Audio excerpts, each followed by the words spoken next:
From UFOs to ghost and psychic powers, history is riddled with unexplained events. You can turn back now or learn the stuff they don't want you to know.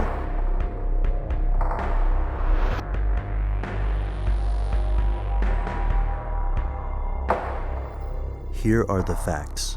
In 1796, an English doctor named Edward Jenner performed the Western world's first vaccination, inoculating an 8-year-old boy from smallpox. Similar methods had existed in Asia and the Middle East for centuries, but this was the first modern example. It's impossible to estimate the number of lives that have been saved by vaccines. Scientific evidence from the CDC and similar organizations proves that a higher amount of vaccination effectively reduces disease in a population. While there is a small possibility of damage, the benefits of vaccination outweigh the risk. Yet communities across the globe believe this story sounds too good to be true.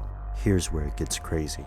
Organizations such as the Australian Vaccination Network and Put Children First believe that vaccines may do more harm than good. These groups are diverse and usually focus on harmful chemicals in vaccines, a perceived connection between vaccination and autism, or larger, more malicious schemes. First, there's the belief that chemicals used in vaccinations can be dangerous. This has been proven to some extent. In 1999, the US government asked vaccine manufacturers to remove a mercury-based preservative named thimerosal due to possible health concerns. Journalists such as Michael Murray believe that large pharmaceutical companies use their influence on governments and doctors to prevent themselves from being called to task for these toxic ingredients. The primary motive for these companies, according to this theory, is profit. Second, groups like the National Vaccine Information Center believe vaccines can heighten a child's chances of developing neurological disorders. Usually, these groups focus on a perceived link between vaccinations and autism. Often, proponents of this belief report that otherwise normal children begin to exhibit autistic traits shortly after receiving vaccinations. Although studies by multiple research groups have determined that there is no link between autism and vaccination, communities continue to levy this accusation.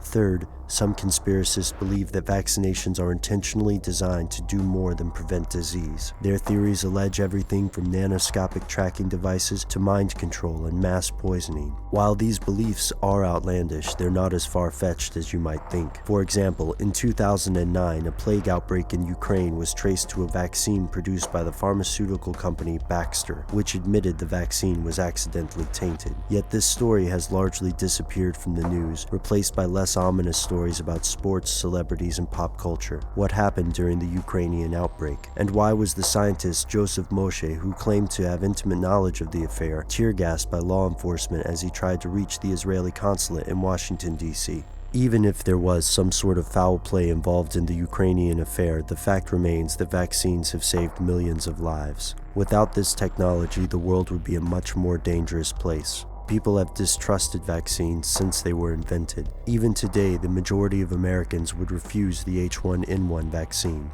It is difficult to estimate the importance of this debate because people who believe the spook stories about vaccines may prevent their children from receiving the shots, greatly increasing the child's risk of dying from a preventable disease. If you are a skeptic, then the choice is an easy one. If, however, you subscribe to conspiracy theories, then the calculation becomes measurably more complex, because the story of vaccination becomes a story about something they don't want you to know. For maximum protection from paralytic polio, 3 inoculations. The second given not less than 2 weeks after the first. The third not less than 7 months later. Your child or any member of your family eligible for polio vaccine in your community should be vaccinated now. Vaccination now will save lives from death or paralysis this year.